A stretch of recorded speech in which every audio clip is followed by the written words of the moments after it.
America का इतिहास बदल देने वाला शटडाउन आखिरकार खत्म हो गया। 43 दिन तक ठप पड़े सरकारी दफ्तर अब दोबारा खुलने जा रहे हैं और इस बड़ी खबर ने सोने चांदी के दामों में जबरदस्त तूफान लगा दिया। इन्वेस्टर्स में जोश, मार्केट में हलचल और अब सबकी निगाहें फेडरल रिजर्व के अगले कदम पर टिकी हैं।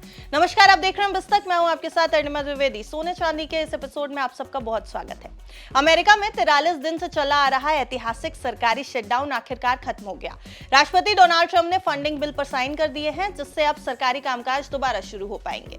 हाउस ऑफ रिप्रेजेंटेटिव्स में यह बिल 222-209 के वोट से पास हुआ और सीनेट से पहले ही इसको मंजूरी मिल चुकी थी।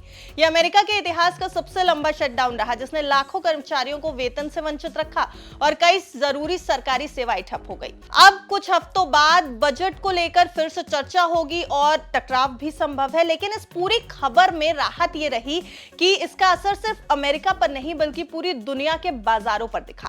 खासतौर पर गोल्ड और सिल्वर में जबरदस्त तेजी देखने को मिली। 13 नवंबर को चांदी की कीमत में 7,000 रुपए से ज्यादा का उछाल दर्ज किया गया, जबकि 24 कैरेट सोना भी पिछले दिन की तुलना में 2,000 रुपए ज्यादा महंगा हो गया।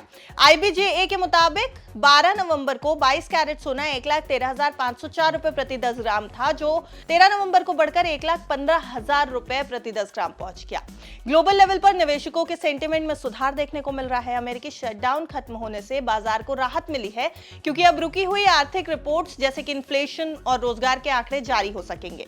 यही डेटा फेडरल रिजर्व की अगली ब्याज दर नीति तय करने में अहम भूमिका भी निभाएगा। अब माना जा रहा है कि दिसंबर में फेड ब्याज दरों में कटौती कर सकता है, जिससे सोने के दाम को और ज्यादा सपोर्ट मिलेगा। भारतीय बाजार में इसका सीधा असर भी दिख रहा है। 13 नवंबर को MCX पर गोल्ड फ्यूचर्स 1,22,000 से 1,26,000 के दायरे में ट्रेड कर रहा था, जबकि चांदी में भी मजबूती देखने को मिली। LKP सिक्योरिटीज की माने तो अमेरिकी सरकार के फिर से खुलने की उम्मीद से बाजारों में जोश लौटा है। इससे जरूरी आर्थिक आंकड़े जारी होंगे, जो फेड की दिसंबर मीटिंग में रेट कट के फैसले के लिए बेहद अहम है। उनका कहना है कि इस हफ्ते भारत और अमेरिका दोनों के CPI डेटा आने वाले हैं, जिससे सोने में उतार चढ़ाव जारी रहेगा। फिलहाल गोल्ड को सपोर्ट भी 1,22,500 पर है और रेजिस्टेंस 1,26,000 रुपए के आसपास।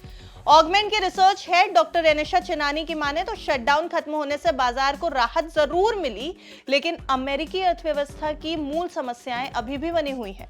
उन्होंने कहा कि सरकारी कामकाज शुरू होने से जोखिम की भूख थोड़ी बढ़ी है, लेकिन फिस्कल चिंताएं और धीमी रिकवरी की आशंका अभी भी बनी रहेगी, जिससे सोने में सेफ हेवन डिमांड बनी रह सकती है। कॉमेक्स पर गोल्ड फिलहाल $4,000 प्रति ऑन्स के करीब ट्रेड कर रहा है, जबकि अगला रेजिस्टेंस $4,150 देखा जा रहा है। अगर महंगाई के आंकड़े नरम रहे और दिसंबर में फेड रेट कट के संकेत देता है, तो सोने में एक और रैली देखने को मिल सकती है। कुल मिलाकर अमेरिकी सरकार का दोबारा खुल जाना, शटडाउन हट जाना, जहां करोड़ों लोगों के लिए राहत भरी खबर है, वहीं निवेशकों के लिए यह बाजार में नए अपॉर्चुनिटीज की शुरुआत साबित हो सकती है।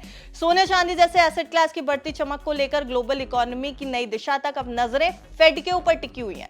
फेड अगर रेट कट कर देता है तो सोने चांदी का मूव देखने लायक होगा, और अगर फेड रेट कट नहीं करता है तो हो सकता है सोने चांदी की जो रफ्तार है वो थोड़ी धीमी हो जाए। आपको क्या लगता है, फेड के रेट कट से सोने चांदी पर कितना असर पड़ेगा और आपके शहर में सोने और चांदी क्या भाव मिल रहा है? हमें कमेंट सेक्शन में सब कुछ जरूर बताइएगा। देखते रहिए बिस्तक।